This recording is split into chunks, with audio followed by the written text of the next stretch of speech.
Spain में sports जो है उसको बहुत ज़्यादा पसंद किया जाता है, और ये जो वीकेंड पे साइकिलिंग जो है इसको बहुत ज़्यादा प्रेफर करती हैं। सब लोग ग्रुप्स में जाती हैं, साइकिलिंग करती हैं, और इस तरह से फ़िट भी रहता है इंसान, और बहुत अच्छी बात है, मुझे भी अच्छा लगता है। लेकिन अनफॉर्चुनेटली बच्चों के साथ मैं ये नहीं कर पाती हूँ।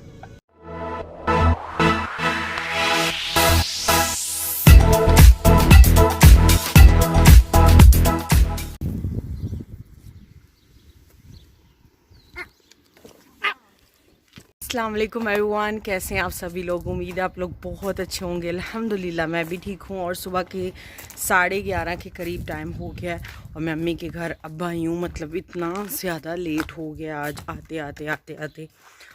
मैंने सोचा है कि हम लोग ब्रेकफास्ट नहीं करेंगे, हम लोग लंच ही कर लेंगे। आलू अंडे बने हुए हैं और साथ में रोटी खा लेंगे और हमारा लंच भी हो जाएगा। मतलब ब्रंच टाइप कुछ हो जाएगा लंच और ब्रेकफास्ट मिक्स करके। बच्चों को मैंने सेटल करके बिठा दिया। अम्मी बस रोटियां बना रही हैं, उन्होंने कहा मैं बनाती हूँ। मौसम भी अपना लंच कर रहे हैं और उसके बाद वो चले जाएंगे। और मैं भी सोच रही हूँ आज कहीं जाने की। मैं देखती हूँ मैं जाती हूँ कि नहीं जाती हूँ, लेकिन पहले हम लोग करते हैं अपना ब्रंच और उसके बाद फिर डिसाइड करते हैं हमने क्या करना है। आज ब्रंच में हम लोग खा रहे हैं, जैसे मैंने आप लोगों को बताया, आलू अंडे मज़े के। अम्मी की जो रेसिपीज़ हैं वो बहुत ही मज़े की होती हैं। और यहाँ पर एज़ यूजुअल मैं रोटियों पे हाथ रखे हुए हूँ, बिकॉज़ मोमी ना पकड़ के नीचे फेंक देती है जो उसके सामने आता है। तो यहाँ पर रेयान जो है वो ले रहा है शावर का वो खेल ज़्यादा रहा है। रेयान मिट्ठू, कैसे शैम्पू लगाया आपने? वुज़ू कर रहे हो? रेयान वुज़ू कर रहा है भाई। ये है मेरी सोनी बेबी। मोमिना, शैम्पू कैसे लगाया आपने? शैम्पू कैसे लगाया है? मैं बस अभी दोनों बच्चों को नहला रही हूँ। बच्चों को नहलाने के बाद, उनको तैयार करने के बाद मैं आ गई थी अपने घर। और अपने घर आने के बाद मैंने बच्चों को सुला दिया। बच्चे सोए हुए हैं और बच्चों के सो जाने के बाद ही कुछ मैं कर सकती हूँ पीसफुली, अदरवाइज़ वो करने नहीं देते। यहाँ पर आप लोग देख सकते हैं कि मैं मोमिना के जो कपड़े हैं उनके ऊपर जो भी वो स्टेन्स लगा लेती है, वो बहुत ज़्यादा मैसी करती है कपड़ों को। और आई एम श्योर कि बहुत सारे बच्चे ऐसे करते होंगे, लेकिन उसका जो सिंपल सोल्यूशन मैंने निकाला है, बिकॉज़ मोमिना के रेयान के साथ मेरे साथ कभी भी ऐसा इशू नहीं हुआ।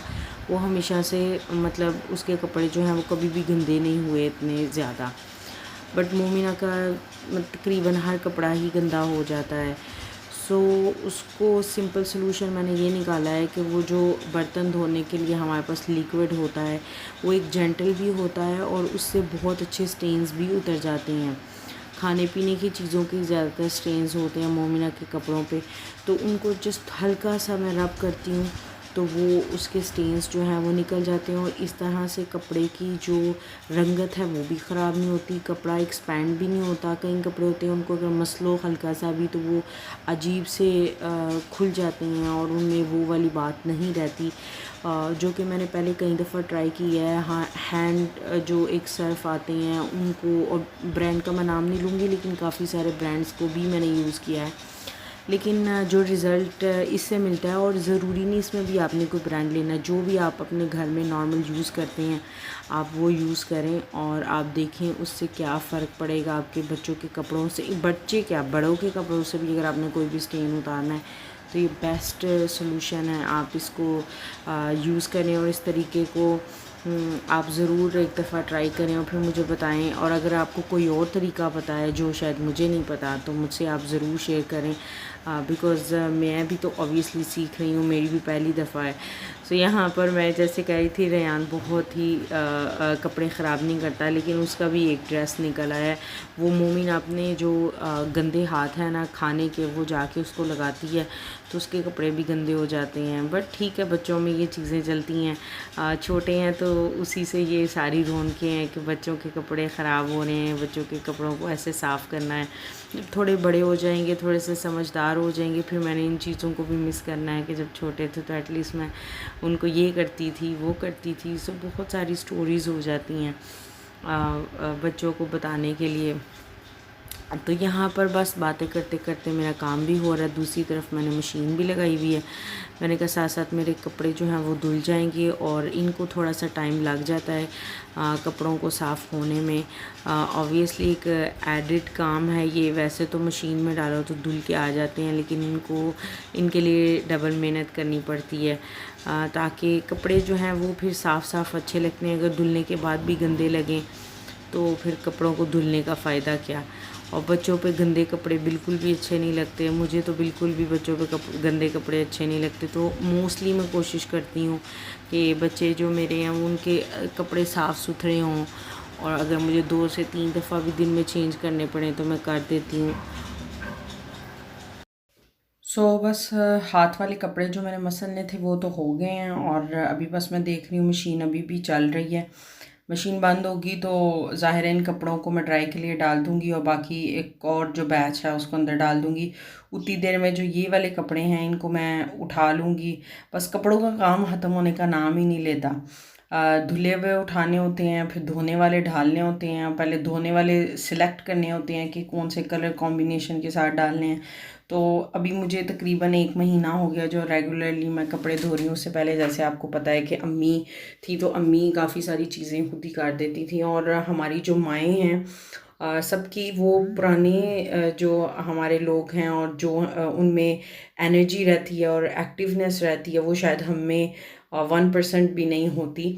अम्मी मेरे उठने से पहले ही काफ़ी सारे काम कर चुकी होती थी, लेकिन अब मुझे ऐसा है कि या मैं अर्ली मॉर्निंग उठ के करती हूँ या मैं सोने से पहले जब मैं मौसम का इंतज़ार कर रही होती हूँ तब करती हूँ। तो अभी मैंने ये नई चीज़ जैसे आप लोगों के साथ शेयर की थी कि काफ़ी सारे जो बाहर पहन के जाने वाले कपड़े हैं वो मैं तय करके नहीं रखती, वो मैं उसी टाइम उसको हैंगर में लगा के रख देती हूँ। तो उसको जब हम आयरन करते हैं तो ज़्यादा उसमें टाइम नहीं लगता, बिकॉज़ वो सीधे सीधे रहते हैं और उनमें ज़्यादा सिलवटें नहीं होती।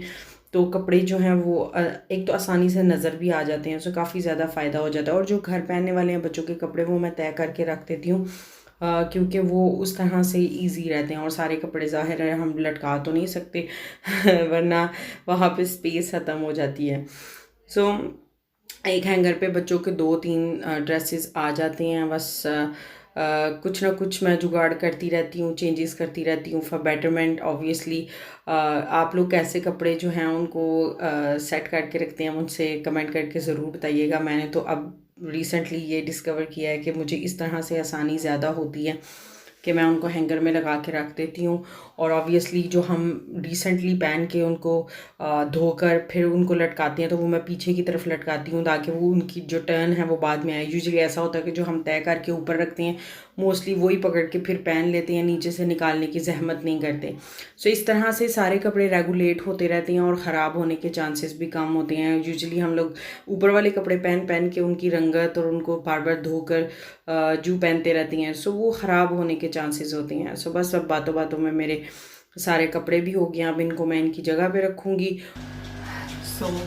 अब मैं थोड़ा आहिस्ता आहिस्ता बोलूँगी, बच्चे दोनों सोए हुए हैं और मेरा काम साथ साथ चल रहा है। कपड़े मैंने सारे उठा लिए हैं और मशीन ऑब्वियसली लगाई हुई है, तो जब वो निकलेंगे तो मैं नेक्स्ट उसमें डाल दूँगी टर्न के जो भी कपड़े हैं और इनको ड्राई के लिए डाल दूँगी। रात को ही मुझे टाइम मिल पाता है मैं कोई भी ऐसा काम कर पाऊँ, बिकॉज़ अगर बच्चे साथ हों तो जब मैं कपड़ों को धुले हुओं को डालती जाती हूँ तो वो उतारते जाते हैं, तो काम बहुत ज़्यादा बढ़ जाता है। तो जब बच्चे सोए हुए हों तो बहुत आसानी से काम हो जाता है, इसलिए मैं प्रेफर करती हूँ या अर्ली मॉर्निंग कुछ हो जाए या लेट नाइट तक कुछ हो जाए। तो मौसम के आने का मैं इंतज़ार कर रही हूँ, जब तक वो आएंगे तब तक ऑलमोस्ट मेरा काम भी हो जाएगा। सुबह की भी सारी तैयारी मैंने कर ली है। मैं रात में ही बैग में जो एक्स्ट्रा कपड़े मैंने बच्चों के साथ लेकर जाने होते हैं अम्मी के घर, मैं सब कुछ तकरीबन रात को ही करके रख देती हूँ ताकि सुबह जो है वो ज़्यादा टाइम ना लगे। अपने कपड़े भी रेडी कर देती हूँ और बच्चों के भी, सुबह जो है वो कुछ भी निकालना ना पड़े। और इस महीने हमारे घर में 4 बर्थडेज़ हैं, मतलब मेरे फादर की है, मेरे हस्बैंड की है, मेरी है और मेरी मदर इन लॉ की है। मतलब हम 4 लोगों की बर्थडे है, बट ऑब्वियसली हम लोग मेरी जो मदर इन लॉ हैं वो वहाँ पर हैं, तो वहाँ पर सेलिब्रेट करेंगी, तो हम लोग यहाँ पर हैं। थोड़ा सा होता है ऐसे, बट फिर भी हम बर्थडे ज़्यादा सेलिब्रेट नहीं करते जैसे आप लोगों को पता है।